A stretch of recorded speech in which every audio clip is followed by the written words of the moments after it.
नमस्कार, मार्केट पंचनामे में आप सभी का स्वागत है। मैं हूं सुमित और बुधवार का दिन भारतीय बाजारों में आज वॉलेटाइल सेशन कह सकते हैं। बैंक निफ्टी का एक्सपायरी का दिन था तो थोड़ा चॉपी ट्रेड। फर्स्ट हाफ में बिकवाली थी, लोअर लेवल्स दिखाए इंडिसेस ने और फिर वहां से एक अच्छी रिकवरी लास्ट आवर में आते हुए दिखाई पड़ी। प्रेशर आज आईटी की तरफ से था, मेजर प्रेशर था, इनफैक्ट 1.5% के आसपास ही बिकवाली वहां से आते हुए दिखाई पड़ी। पीएसयू बैंकिंग सपोर्टिव थे, फ्लैट टू पॉजिटिव साइड पे वहां कामकाज था। मिड कैप इंडेक्स 1% की आसपास की तेजी के साथ बंद हुआ। लास्ट आवर में एक अच्छी रिकवरी वहां पर देखने को मिली। स्मॉल कैप इंडेक्स में भी आज सुबह से ही जो रुझान था वो बेटर साइड पर था कंपेरेटिवली फ्रंट लाइन इंडेक्स के। पीएसयू बैंकिंग इंडेक्स करीब 1% ऊपर रहा। इसके अलावा overall Nifty bank flat side पे कहीं जाके बंद होता हुआ दिखाई पड़ा। और आज फेड का जो आउटकम भी आने वाला है तो उससे ठीक पहले मार्केट थोड़ा सा वॉलेटाइल आज होता हुआ दिखाई पड़ा। स्टॉक स्पेसिफिक स्टोरीज चली रही हैं तो आज पावर स्पेस जोरदार तेजी में, तो Tata power, NTPC, REC, PFC, IREDA सब में ही एक जोरदार तेजी। आयरेडा आज फिर अपर सर्किट लगा 10% की तेजी के साथ। अब ये करीब 30 रुपये का इशू प्राइस और 110-120 रुपये की रेंज में कहीं पहुंचता हुआ दिखाई पड़ रहा है, तो शानदार तेजी ऑलरेडी दिखा रहा है। इसके अलावा जो अपमूव था वो सेलेक्टिव फार्मा में, पीएसयूज़ में, चाहे एचपीसीएल, बीपीसीएल देख लें या फिर बाकी पीएसयूज़ देख लें पावर के अलावा, वहाँ पर भी खरीदारी देखने को मिली। तो फार्मा, रियल्टी, पीएसयू, ये तीन ऐसे इंडिसेस से जो कि ज़ोरदार तेज़ी के साथ अभी कामकाज करते हुए आपको दिखाई पड़ेंगे। ऑटो, मेटल, एनर्जी, यहाँ पर भी एक अच्छी बाइंग आज के सत्र में बनते हुए दिखाई पड़ रही थी। थोड़ा बहुत जो प्रेशर आज था वो था आईटी में और मोर लेस बैंकिंग में, लेकिन बैंकिंग फ्लैट था, आईटी में ज़्यादा प्रेशर था। तो एक तरफा सपोर्ट प्रेशर साइड पे आईटी की तरफ से आ रहा था, लेकिन बाइंग साइड पे जो लोअर लेवल से देखने को मिला उसमें एफएमसीजी पार्टिसिपेट कर रहा था, बढ़िया ऑटो में बाइंग थी। एंड पीएसयूज तो आज जोरदार तेजी के साथ कामकाज कर ही रहे थे। इसके अलावा जो स्पेसिफिक स्टोरीज़ हैं, ऑर्डर विंस का इम्पैक्ट या फिर कह लीजिए trigger based event, volume based momentum, वो ज़रूर बना हुआ था। सेकंड डे पीआई इंडस्ट्री आज फिर फॉल, 3-3.5% का डिक्लाइन। कल 10%, आज 3%, 13-14% नीचे वाइप आउट हो चुका है। इसके अलावा इवेंट और न्यूज़ बेस्ड में जो ट्रांस हार्बर लिंक से रिलेटेड कंपनियां हैं वहाँ पर एक अच्छे अपमूव की खबरें आ रही हैं लगातार, वहाँ मूव बना भी हुआ है। एंड अदरवाइज भी जहाँ इनसाइडर प्रमोटर बाइंग है वहाँ पे खरीदारी है। सो ऐसे event based, trigger based buying थी। कैश मार्केट में अदानी समूह के शेयरों में भारी बिकवाली थी आज, ट्रांस एंड ऑल सब टूटे हुए थे।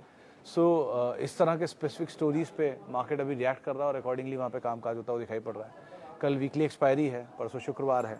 उसके बाद अब हम धीरे धीरे slowly and steadily last week of the year में जा रहे हैं। सो देखते हैं मार्केट कैसे कामकाज करता है, लेकिन हाँ लास्ट आवर में एक अच्छी रिकवरी आज मार्केट में देखने को मिली और स्ट्रेंथ जो है मार्केट की वो बरकरार है। जानकार मान रहे हैं कि 20,700 के आसपास का एक स्टॉप लेके आप लॉन्ग जा सकते हैं। 20,950 जो आज हायर लेवल में पहुंच भी गए, वहाँ पहुँचते हुए दिखाई पड़ रहे हैं। दूसरा 21,200 ये टारगेट्स हैं। ये आज सुबह ही बात हो रही थी, तो आप इनको अकॉर्डिंगली यहाँ पे फॉलो कर सकते हैं। सवाल जवाब का सिलसिला शुरू कर लेते हैं और बातचीत कर लेते हैं कुछ सवालों को लेकर भी जो फेसबुक और यूट्यूब के ज़रिए मेरे पास आते हुए दिखाई पड़ रहे हैं। सबसे पहला सवाल जो मेरे पास आया है, पेटीएम सोल्ड या होल्ड? राहुल गांधी जी पूछ रहे हैं। राहुल गांधी जी का सवाल है, पेटीएम सोल्ड या होल्ड? तो गांधी जी देखिए, डिपेंड्स आपने किस भाव पे लिया है। एक बहुत क्लीन जवाब जो रहा है मेरा शुरू से कि जब तक लॉस कंपनी में है और इक्विटी इतनी बड़ी है तब तक उसे सोर्स सर्विस करने की सिचुएशन मुझे क्लियर दिख नहीं रही है। वन, रिसेंटली बायबैक हुआ, लेकिन बायबैक में कुछ एग्जिस्टिंग बड़े इन्वेस्टर्स एग्जिट करके गए कंपनी में से और उसके बाद शेयर फिर वहीं का वहीं जहाँ से शुरू हुई थी कहानी। सो जब तक स्टेबल नंबर नहीं आएंगे, ग्रोइंग नंबर नहीं आएंगे, प्रॉफिटेबल नंबर नहीं आएंगे, dividend pay offs better side पे नहीं होंगे, कुछ भी कहना मुश्किल है।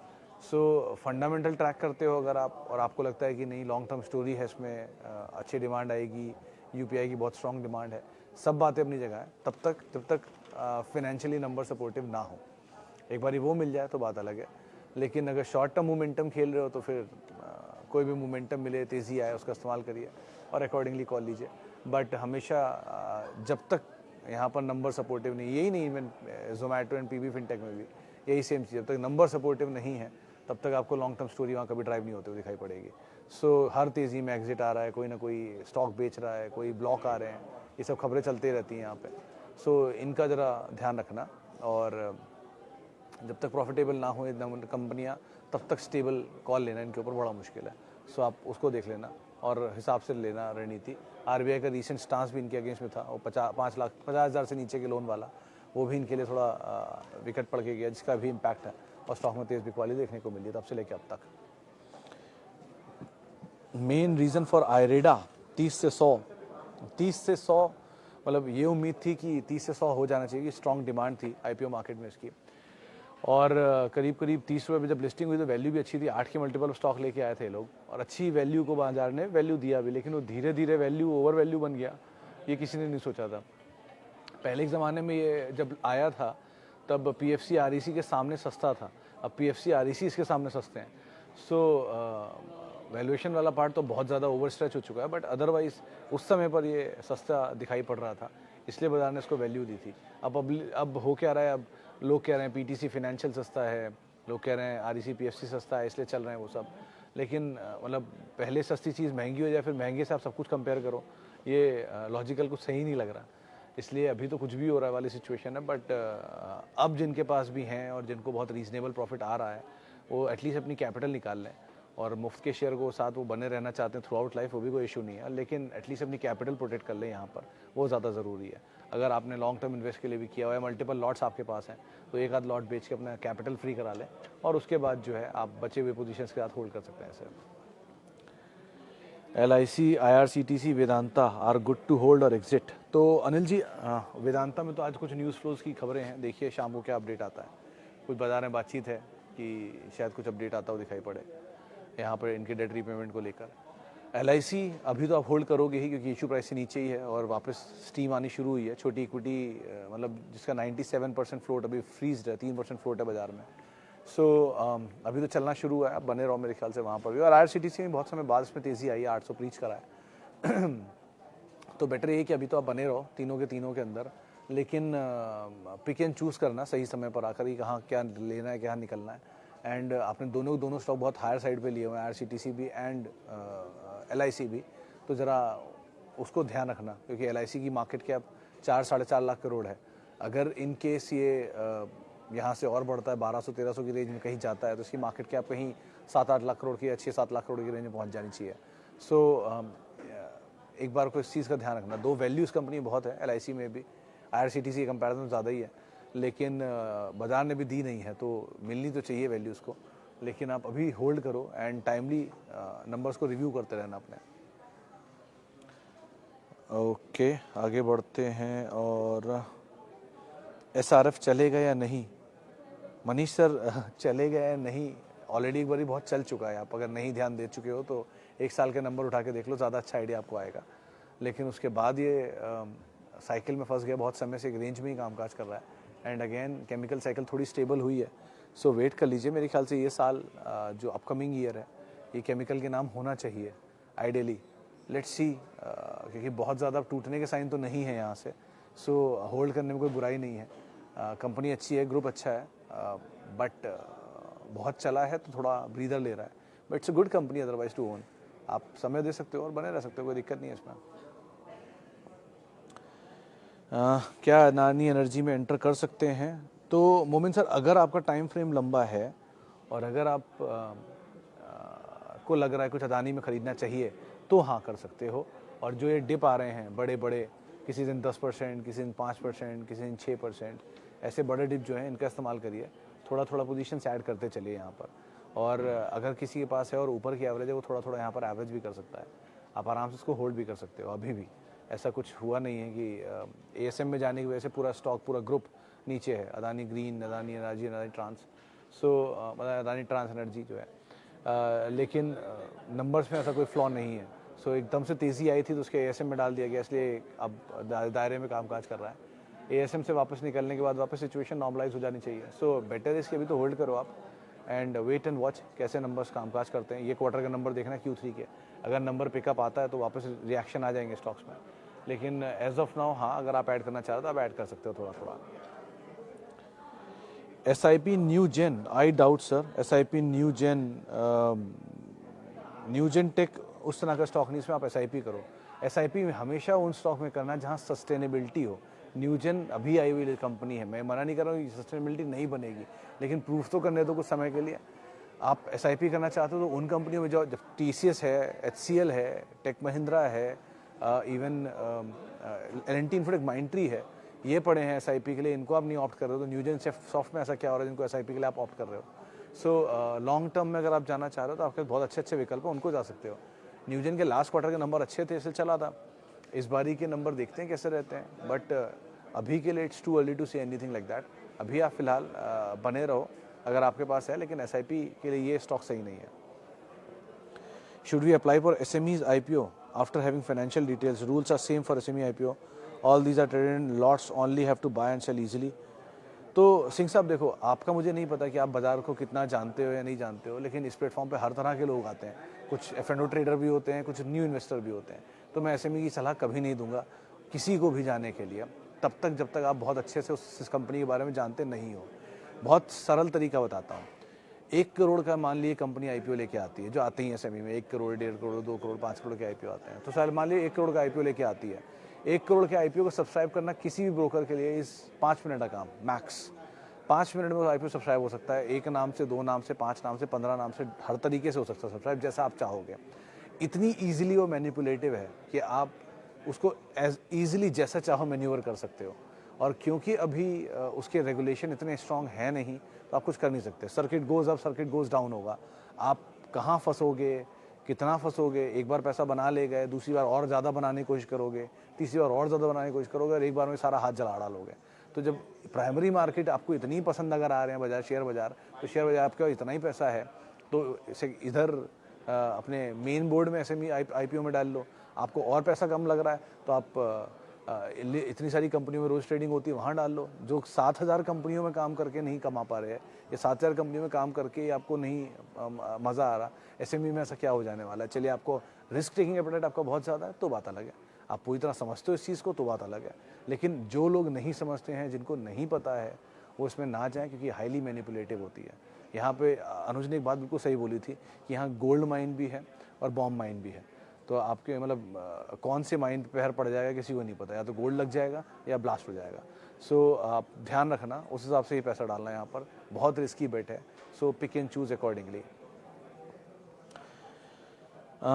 ग्रीव्स कॉटन ईथर में ग्रीव्स इज बेटर, और दोनों में ज़्यादा बेटर ग्रीव्स है, लेकिन अगर EV स्टोरी को प्ले करना, सोना BMW is best so far. TVS motor बने रहो मनीष सर, अगर आपके पास है तो, और अगर मतलब समय दे सकते हो तो ज़्यादा अच्छा अपसाइड और शायद यहाँ खुलता हुआ भी दिखाई पड़ सकता है। चलिए, कुछ सवाल अब मैं उधर से भी ले लेता हूँ जो YouTube से आ रहे हैं। होल्ड और sell Action Construction and Electro Steel, अभी तो होल्ड करो अमन सर। इलेक्ट्रो स्टील तो ये वेदांता की खबर अगर आ जाती है तो शायद अपमूव और कंटिन्यू रहना चाहिए, बट अगेन दोनों में एक्शन कंस्ट्रक्शन में तेज़ी रह सकती है, और भी आप टाइम दे सकते हो, वहाँ पे प्राइस भी आपका नीचे का है तो आप होल्ड करो। और इलेक्ट्रो स्टील में भी मोमेंटम है तो थोड़ा तेज़ी का इस्तेमाल करके एटलीस्ट कैपिटल निकाल लेना अपनी, और एक्शन कंस्ट्रक्शन में आप समय दे सकते हो, 30% कैपिटल निकाल लेना, लेकिन बाकी के साथ आप बने रहो, कोई दिक्कत नहीं। ज़्यादा सेफ एक्शन कंस्ट्रक्शन है दोनों में। आई हैव तानला प्लेटफॉर्म है 810, can I hold this for 2-3 years? Sir युगल सर, आज तो बढ़िया चला, अपर सर्किट भी लग गया इसमें, अभी तो आप होल्ड ही करो और मोमेंटम को चेज़ करो, बट एक ही स्ट्रैटेजी रहेगी कि ये one of the best return देने वाला स्टॉक है पिछले डिकेड में। सो मल्टीपल टाइम्स बढ़ा है, 500 टाइम्स या समथिंग लाइक दैट, वो नंबर मैं भूल गया हूँ, लेकिन बहुत बड़ी तेज़ी दिखाई है। सो इतनी बड़ी तेज़ी के बाद जब गिरावट आती है तो वो भी तेज़ आती है, या अनवाइंडिंग भी होती है, तेज़ होती है। ये नहीं कहता तो आज जाएगी, अगर आई तो। सो इसीलिए सेफेस्ट इज़ 800 रुपये पर आपकी खरीदारी है, आप होल्ड करो, 1600-1700 दिख जाए, डबल हो गया, पैसा बन गया, आधा पैसा निकाल लो, फ्री का शेयर छोड़ दो, थ्रू आउट लाइफ रख लो, कोई इशू नहीं है। लेकिन जहाँ पर ऐसे मोमेंटम आते हैं ना, वाइल्ड स्विंग्स जहाँ आते हैं, वहाँ वाइल्ड स्विंग का सही तरीका ये होता है कि एटलीस्ट अपनी कैपिटल बचा लो। हर तरीके से इस बाज़ार में मिड कैप, स्मॉल कैप में अपना कैपिटल प्रोटेक्ट कर लो, उसके बाद आप कहीं भी पैसा डालो, ज़्यादा बेटर है। तो पहली प्रायोरिटी कैपिटल प्रोटेक्शन, उसके बाद आप जो मर्जी पोजीशन ले लेकर रखते रहो, कोई दिक्कत नहीं है। Bank of India is good to buy, QIP का वो अच्छा डिमांड आया था और एक अच्छी वैल्यू भी है, ले सकते हो, थोड़ा समय भी लग सकता है चलने में, लेकिन ठीक है। वैसे अदरवाइज वैल्यू वाइज बैंक ठीक है। आप PSU बैंकिंग में ढूंढ रहे हो तो Bank of India, even JNK bank चल गया थोड़ा, and PNB, Bank of Baroda better है। मतलब not as good as Bank of India, SBI is the best obviously, तो आप इनमें से कोई भी नाम ऑप्ट कर सकते हो, लेकिन so for value wise bank of India is the safest. I want switch from EID 10% plus Indian bank Ambuja. मैं समझ नहीं पाया सर आपका सवाल। EID स्विच करना चाह रहे हो तो कहाँ जाना चाह रहे हो? मैं मतलब आप सूरज जी दोबारा रिपोर्ट रेट कर दो सवाल, तो ज़्यादा बेटर समझ में आएगा मुझे। मेरे पास अदानी के टोटल के 340 शेयर हैं, 544 रुपये, ट्रांस के 340 शेयर हैं 765 में। इनमें क्या प्रॉफिट बुक करके निकल जाएं? रोज़ गिरता जा रहा है। तो खान साहब रोज़ चलता भी जा रहा था, जब आपने ख़रीदा था 764 में वो चला नहीं, वन फाइन डे 2 दिन अपर सर्किट लगे 20% के, तो आप ऐसे समझो 760 रुपये का शेयर 1225 गया, और 1225 रुपये शेयर टूट के 1000 रुपये आया, अभी 1030, तो भी 200 रुपये टूटा है, लेकिन चला 600 रुपये या 500 रुपये। तो अभी ऐसा कोई रोज़ गिरता नहीं जा रहा है, इनफैक्ट वहाँ से तो ऊपर ही है जहाँ से चलना शुरू हुआ, एक ही महीने में सारी एक्टिविटी हुई है ये। सो अभी मेरे ख्याल से तो आप बने रहो, स्टेबल है, ऐसा कोई कंसर्न नहीं हो। शायद आपका दाम दोबारा पता नहीं देख पाओ ना देख पाओ, लेकिन अगर देखो तो आप फर्दर ऐड भी कर लेना उस टाइम पर, और होल्ड करो। आपको लग रहा है कि नहीं मैं यहाँ बेच के नीचे ले लूँगा, पता नहीं नीचे जाए या ना जाए यहाँ से, लेकिन एक ही चीज़ है कि स्टॉक प्राइस क्या रिएक्ट करेगा मुझे नहीं पता, लेकिन आप क्या कर सकते हो उस सिचुएशन में ये आपको पता होना चाहिए। सो स्टॉक प्राइस नीचे आएगा आप ऐड कर सकते हो, स्टॉक प्राइस ऊपर जा रहा है, आपको लगता है आपकी एपेटाइट नहीं है, कैपिटल नहीं है, ऊपर थोड़ा हल्का कर लो, वेट कर लो, कैश नीचे आए फिर आए ऐड कर लेना। सो वो अब आप डिसाइड करो, but so far Adani Trans is good to hold. Adani Total में आप थोड़ा थोड़ा पैसा चाहे ऊपर ले जाओ, क्योंकि वहाँ पे सर्किट लगा था, 2-3 सर्किट बैक टू बैक लगे और नंबर सपोर्टिव उतने नहीं, इतने ट्रांसपोर्ट और पावर के हैं। सो एक बार को वहाँ पे आप थोड़ा थोड़ा पैसा ले सकते हो, लेकिन ट्रांस को होल्ड कर सकते हो, कोई ऐसा रिस्क नहीं लग रहा मुझे अभी। Whirlpool and Tata Chemical SIP for long term. Tata Chemical is good to go for long term. Arup sir, not even SIP, but for long, in bulk as well. Bulk as in ऐसा bulk नहीं कि आप एक बार में सीधे 1000 share लेने शुरू हो गए। मतलब अगर आपका SIP आप 5% करते हो, तो SIP अब आप 20% कर सकते हो, ये आप मान लो। मतलब SIP बल्क कर सकते हो, थोड़ी सी स्टेप अप जिसे कहते हैं, स्टेप अप SIP कर सकते हो, क्योंकि टाटा ग्रुप में अगर कोई वैल्यूएशन में सबसे सस्ता स्टॉक है तो वो टाटा केमिकल ही है। 18 के मल्टीपल पे, 17 के मल्टीपल पे स्टॉक कामकाज कर रहा है, और केमिकल साइकिल अभी डाउनवर्ड साइड पर है। सो और ये कंपनी ख़राब नहीं है, कंपनी बहुत अच्छी है। सो अगर कहीं नीचे की तरफ और मिलता जाएगा तो जिसकी गुंजाइश कम है कि यहाँ से बहुत नीचे जाएगा, सो थोड़ा ऐड करने के लिए SIP इज़ बेस्ट, लेकिन बहुत ज़्यादा नीचे नहीं जाएगा, इसलिए बड़ी SIP इज़ बेस्ट, तो आप उसका इस्तेमाल करके एक बार को एंटर कर सकते हो यहाँ पे। जतेंद्र जी का सवाल है, is it true that every stock goes into consolidation after buyback? Sometimes yes. Please explain what difference does it make between giving bonus share vis-a-vis buyback? तो सर देखो, बायबैक ये कैश रिजर्व्स को इस्तेमाल करने का तरीका होता है दोनों केसेस में, बायबैक में भी और वो स्पेशल डिविडेंड भी इवन, या डिविडेंड्स भी इवन। सो बायबैक के केस में प्रमोटर को अगर पैसा चाहिए होता है, मान लीजिए मेरी कोई कंपनी है और मैं अपनी कंपनी के शेयर को से पैसा लेना चाह रहा हूँ, अपनी कंपनी से प्रमोटर पैसा लेना चाह रहा है, जो टाटा सन्स में हुआ। टाटा सन्स को पैसा चाहिए था TCS से, क्योंकि TCS कैश का हुआ है, वो पैसा जनरेट करती रहती है हर साल, 30-30 हज़ार करोड़ रुपये हर साल जनरेट कर लेती है। तो इस तरह का कैश जनरेट कोई कंपनी कर रही है, तो उस तरह के कैश को कैसे इस्तेमाल करे प्रमोटर, वो अपने शेयर को बायबैक में दे देता है। तो बायबैक में टाटा सन्स अपने शेयर देगा और TCS उसे बाय कर लेगा। TCS ने बायबैक किया, बायबैक करके TCS ने उसके बदले में पैसा पहुंच गया प्रमोटर के पास, वो शेयर धीरे धीरे सिस्टम से निकल जाते हैं। अब उसी पूरे प्रोसेस का हिस्सा रिटेलर भी बनता है, नहीं हम भी बनते हैं, हम भी अपने शेयर टेंडर कर देते हैं। हमारी लिमिट तय होती है कि 2 लाख के आसपास की, जो सेबी का नॉर्म है, 2 लाख के शेयर होल्डर जो होते हैं वो रिटेलर में आते हैं। सो 2 लाख वाले रिटेलर जो है वो भी अपने शेयर टेंडर करते हैं, इसको आप एक्सेप्टेंस रेशियो समझते हो। तो वहाँ पर भी रिटेलर पार्टिसिपेट करने लगता है। पहले कम करता था तो रेशियो ज़्यादा बेटर होता था, अब ज़्यादा होने लग गया तो रेशियो धीरे धीरे कम हो गया एक्सेप्टेंस का। ये एक तरीका है जिसमें आप शेयर अपने बायबैक में दे देते हो, ये बायबैक है। बोनस के केस में इक्विटी बड़ी होती है, ठीक है, लेकिन अर्निंग्स के ऊपर मतलब EPS से कोई खास इम्पैक्ट उसका आप मानते नहीं हो। मतलब बोनस में जैसे कुछ ब्रोकर्स को या कुछ कंपनियों को मैं जानता हूँ जिनकी इक्विटी साइज़ बहुत छोटा था, लेकिन वो विद टाइम बोनस दे दे के इक्विटी बड़ी कर लेते हैं। उसमें इक्विटी छोटी होती है, यहाँ इक्विटी थोड़ी बड़ी होती है, क्योंकि उनको शेयर देने होते हैं फंड्स को, या बड़े होल्डिंग जो ये ब्रोकर्स होते हैं ये मांगते हैं शेयर और आपके शेयर है नहीं देने के लिए, तो आप उसका फ्लोट बढ़ा देते हो। फ्लोट इसलिए बढ़ा देते हो ताकि आप पार्टिसिपेशन ज़्यादा बढ़ा पाओ। उसका स्टॉक प्राइस पे नियर टर्म में तो कोई इम्पैक्ट नहीं होता, क्योंकि भाव उतने एडजस्ट हो जाता है, लेकिन लॉन्गर ड्यूरेशन ऑफ टाइम अगर आप होल्ड करते हो तो उसका इम्पैक्ट आपको दिखता है। सो ये दो मेजर डिफरेंस है। बाकी बहुत सारे टेक्निकल और भी डिफरेंस है, आप कभी मिलोगे रूबरू तो बता भी दूंगा, लेकिन अभी के लिए इतने समय में मैं इतना ही समझा पाऊंगा, तो आप मोटा मोटा मान लो। लेकिन शेयर होल्डर के पॉइंट ऑफ व्यू से दोनों ही बेनिफिशियरी होते हैं। तो रिटेलर के लिए तो आप अगर मिल रहा है बायबैक या बोनस, उसका इस्तेमाल करिए और बने रहिए। 1 2 हर कंपनी में नहीं। सो बायबैक कुछ कंपनियों में प्रमोटर एग्जिट के लिए होता है, कुछ कंपनियों में शेयर होल्डर को रिवॉर्ड करने के लिए होता है। सो पेटीएम के और टीसीएस के बायबैक को पढ़िएगा, आपको दोनों का अंतर समझ में आ जाएगा। मनी लिमिटेड एंड शेयर इतनी सारी, how to manage for long term. Tripathi साहब सबके साथ है, मनी का कोई लिमिट नहीं होता। This money is number, number never ends. तो ये तो मतलब ही नहीं है, आप हो या मैं हूँ या even the richest of the richest, उनकी भी मनी कमी है। सो उनके हिसाब से ऑब्वियसली तो ये तो अब मनी कम है और ज़्यादा से ज़्यादा लेना है, तो एक चीज़ आप ध्यान रखिए, आपके लिए इंपॉर्टेंट मनी नहीं है, आपके लिए इंपॉर्टेंट है टाइम। आपके पास पैसा कम है, वो कल बढ़ भी सकता है, लेकिन टाइम अगर आज ही है या टाइम आपके पास लिमिटेड है, आप 60 साल में वो इन्वेस्टमेंट स्टार्ट नहीं कर सकते हो, 20 साल में कर सकते हो। So use time efficiently and effectively instead of money. तो अगर आपको लग रहा है कि आप पैसा कम डालना चाह रहे हो या कम पैसा है आपके पास, किसी अच्छे शेयर में डालना चाह रहे हो, आपका रिस्क एपेटाइट कम है और पैसा कम है वैसे ही, तो लॉस अफोर्ड नहीं कर सकते हो, तो गो विद लार्ज कैप। अगर आपको लगता है कि नहीं मैं इतना अफोर्ड कर सकता हूँ कि थोड़ा बहुत पैसा चला जाए, तो go with mid cap, non mid cap. अगर आपको लगता है नहीं मेरा पैसा स्पेयर है और मैं इसको आराम से I can take risk, go for small cap. तो ऐसे करके आप चर्न करोगे पैसे को and timely keep on churning to increase it और keep on taking out your capital and keep on reinvesting it. तो उससे आप एटलीस्ट क्या होगा, आपका कैपिटल बेस बढ़ जाएगा। 100 रुपये था, डाला 200 हुआ, निकाल लिया 100, फिर आप 100 के शेयर छोड़ दिए, 100 और दूसरे नए शेयर में डाला, उसको बढ़ने दिया। सो ऐसे करके आप री इन्वेस्ट करते रहो, कैपिटल बेस बढ़ जाएगा, तो ऐसे करके कैपिटल भी बढ़ जाएगा। But important is not time money, important is time. आप जितना समय देते हो बाज़ार को, बाज़ार उतना पैसा आपको बना के देगा। अब कितना समय देते हो ये क्रूशियल है, और किस में देते हो। मतलब आमतौर पे धारणा ये है कि लोग लॉस में ज़्यादा समय देते हैं, प्रॉफिट में कम। तो कोई पोजीशन फंस गई अगर कई सालों के लिए, तो आप बैठे रहो उसे लेके, लेकिन कई पोजीशन में प्रॉफिट हो रहा है तो आप नहीं बैठ सकते कई सालों के लिए। सो एक झटका ही आपको लगेगा कि वहीं नीचे ना आ जाए।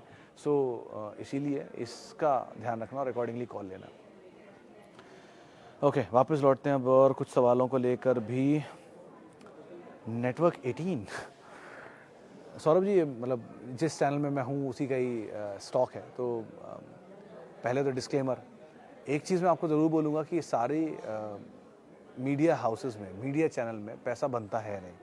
To be very frank, stock market के लिहाज से कंपनियां अपना काम करती हैं, लेकिन रेवेन्यूज़ हैं, बिजनेस अच्छे कर रहे हैं, सब कुछ अपनी जगह है, बट स्टॉक प्राइस के लिहाज से बहुत बड़ी वेल्थ क्रिएशन की स्टोरी वहाँ नहीं होती है। सो आप मोमेंटम चेज़ करना चाहते हो तो वो आप कर सकते हो, लेकिन अगर आप बहुत बड़ी स्टोरी प्ले करना चाह रहे हो, so you have to pick and choose other sectors, other companies. वहाँ पर आपको अपॉर्चुनिटी लॉस दिखेगा बार बार। ये चलते हैं, ऐसा नहीं कह रहा हूँ कंपनी खराब है, चीज़ खराब नहीं है, सब अच्छा है, they are the largest player, owned by big houses, everything. But एक ही इशू है कि स्टॉक प्राइसेस के केस में यहाँ मोमेंटम को आप कैच कर लो तो बात अलग है। लॉन्ग टर्म स्टोरी के लिए दूसरे सेक्टर बने जिनको आप प्ले कर सकते हो।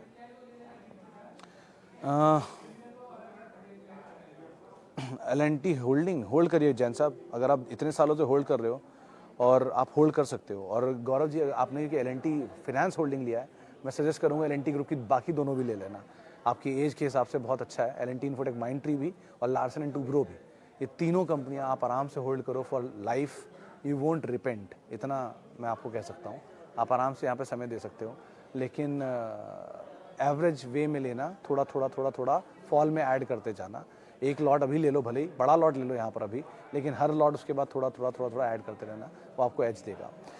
चले, फिलहाल अब इतने सवालों में शामिल करूंगा, माफ़ी उन सभी लोगों से जिनसे बातचीत नहीं हो पाई। बहुत बहुत शुक्रिया उन सभी लोगों का जिन्होंने सवाल पूछा। आपसे मुलाकात होगी अभी शाम 5:30 बजे, इधर या कल इसी समय पर, इस जगह पर। और किसी भी निवेश से पहले अपने वित्तीय सलाहकार की राय ज़रूर ले लें। और आप मेरे साथ जुड़ सकते हैं @सुमित रिसर्च, मेरा ट्विटर हैंडल है। और साथ ही साथ फेसबुक और यूट्यूब पेज पे आप 3:30 बजे या 5:30 बजे सवाल पूछ सकते हैं। कोशिश करेंगे आपके जवाब देने की। नमस्कार।